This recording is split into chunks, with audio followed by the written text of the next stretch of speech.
Welcome to Worship Leader Stuff. My name is Matt. I've gotten some requests to do a walkthrough of my electric guitar rig that I use for leading worship and for playing lead guitar on a Sunday morning. My acoustic guitar rig has been helpful to many, and so I want to walk you through the electric, and not just what I'm playing, but the philosophy behind this. This board, I've tried and tested about every pedal and every configuration there is, and I have had this board locked in for about 2 years now. So if you've ever been in the constant scheme of things where you're trying board after board and pedal after pedal, with feeling there's no end in sight, I've been lucky enough to find the end. And so I'm at a place now where I am happy with this board, and I've had it locked in for about 2 years. So this board is designed for worship leaders who also want to have the availability to move to playing complex parts if needed, but it's meant to be simple, where there's very minimal pedal dancing, and as complex and as simple as possible in a combination without having to move to MIDI controllers, which are way more expensive and take a lot more time to set up, but then can be really easy and simple to use throughout the way. So if that's the route you're going, this is not the video for you. If you want to stick with pedals itself and keep it simple, this is going to help you, hopefully. Let me just walk you through my philosophy. Obviously, I'm starting here. I have an amp modeler. This is the Iridium by Strymon. This is a fantastic pedal. It's about $400, something that I've worked up to. I started off with playing a Vox AC15 and then a Vox AC30. And here's my philosophy. Amps will always be better than modelers, both for feel and for sound. But in order, most of the time, you are throwing an amp in a backstage room because you're not going to be blaring it at a church, so you lose your feel. And in order for you to play at the volume that you want to get the tubes to react correctly, especially within light of your pedals, you are not going to be able to do that at most churches. If you're playing at a mega church, maybe, but to have proper mics with proper miking at the volume that you want to be at 100% capacity of that amp and sound, you're just not going to get that. And so I was finding that in most contexts, I was playing at church about 500, and now I'm in a church about 250. I was only getting about 65 to 70% of the best of my amp. Whereas I think the Iridium, if the Iridium is 90% or 85% of the capacity of an amp at 100%, that's beating what I was getting on an average Sunday. In addition, I get to have presets, and this is just as easy to use as an amp. I'm not using something fancier that sometimes can overwhelm people. And I've got 3 different amp settings as well as cab settings that I have ready to go. So I've got my kind of Vox replication, and I've got a favorite setup of a Marshall tone.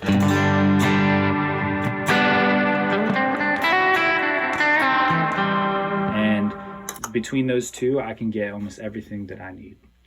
And then what I like to do from there is encourage people to have 3 overdrive pedals to set yourself up for the most success and the most basic setup. So what I do is I've got the Greer Lightspeed, the Greer Southland, and then the JHS Thunderbolt. And here's my philosophy. I like to pick one of those.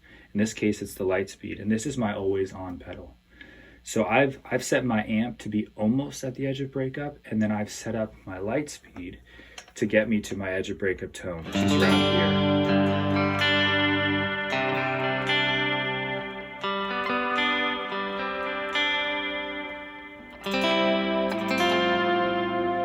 And this is also a great pedal because the harder I play, the more it's going to break up. So here's soft, but then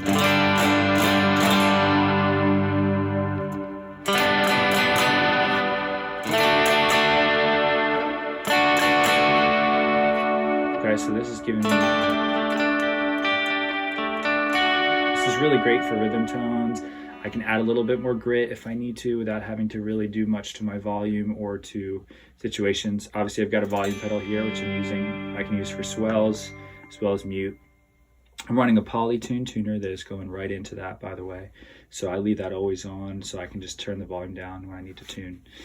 And then what I do from there is I usually pick a bass tone. So that's bass tone 1. Bass tone number 2 is my Southland. This is going to be set at a little bit higher gain level, and it's going to be kind of a bass line for a lot of lead ideas.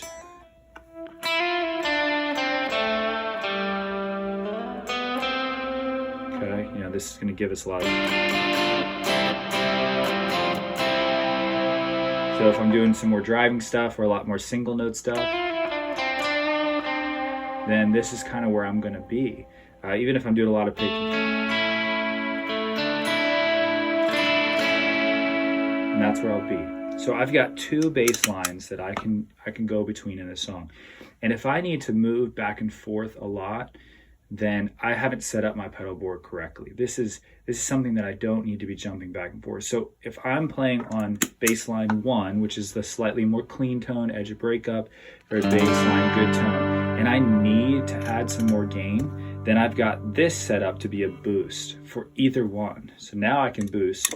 And this puts me at about the same level as if I was on bass line number 2. Okay. Now, but if I'm on bass line number 2 and I want to add just a little bit more, I need something for the bridge, something extra, the last chorus.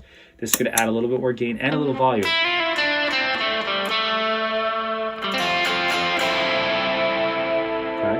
And so that's my philosophy, and I think that has served me so well. It's been very helpful. I've got 2 bass lines, 2 tones. I've got my lead tone and I've got my rhythm tone, and then I have the ability to boost each of those into each other if needed.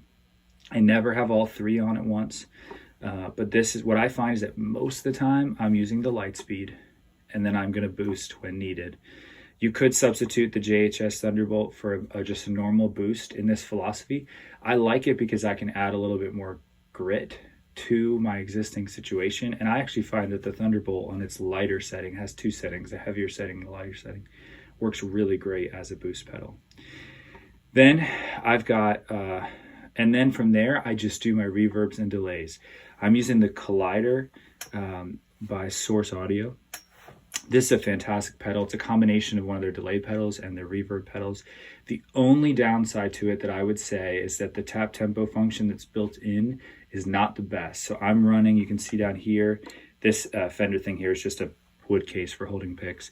I'm running a little Source Audio tap tempo. And once you run that, it really solves the issues. But what it allows you to do is to have 4 presets of combinations of reverb and delay that are fantastic. And I found that's really all I need. So I've got preset number 1 is my quarter note basic delay set on digital.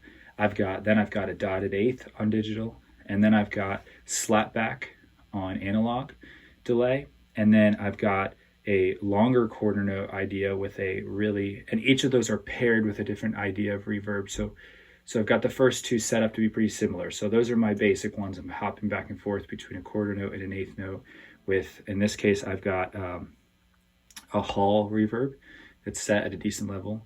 For the third one, I've got a plate reverb if I need it. And then for the fourth one, that's my ambient setting. So I've got a longer delay with what they have on here called the E-Dome reverb, which is a very big reverb, almost similar idea to the Sky reverb on the Big Sky.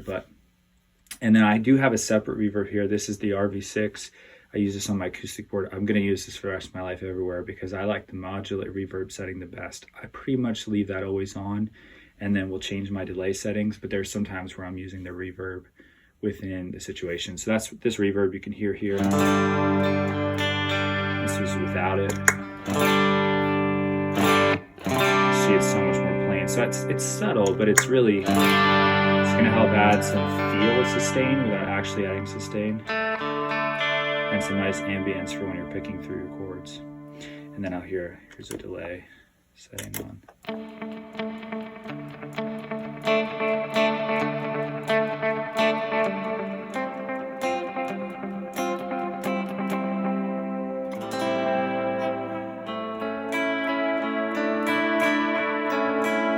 And I found that with those combinations, which is the basis of almost all worship guitar sounds, so your delay, your reverb, and a nice drive, I can get way more than I need.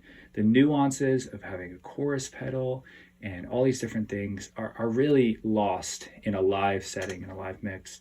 And so I do have a pog on here that I can add for thickening up a lead line. And I do that for a variety of different things. Sometimes I use it on a lower setting, then a higher setting. I swap that section out. So sometimes I put a chorus in there, sometimes I put a phaser. I'll put a couple different things. For a long time, it was a phaser, which honestly, if you took like a Phase 90 pedal from MXR, put the speed on low, that really created this almost swelly sound that was very worshipy without having to really do much with the volume pedal. So those are some other ideas. So I hope this was helpful. I feel like I'm able to do, I've really never run into a situation where I couldn't do what I needed to with this rig without having to tap dance between songs.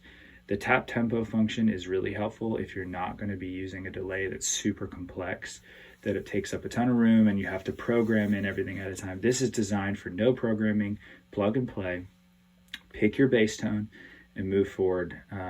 And so your tone's going to sound the way it is for a lot of those songs, but honestly, you'd be amazed. All of the videos that I've used on this account, I've almost all of them had one or two of these same settings, and it has worked totally fine. And so this is what I would call the realistic worship leaders pedal board. I hope that was helpful. If it is, feel free to like, feel free to subscribe, and there'll be more content coming as we go. This channel is starting to get some momentum, so looking forward to that and serving you all. As you don't know, the goal of this channel is to make videos that help people that I've spent time searching for those videos on my own. So thank you, and I hope you have a good day.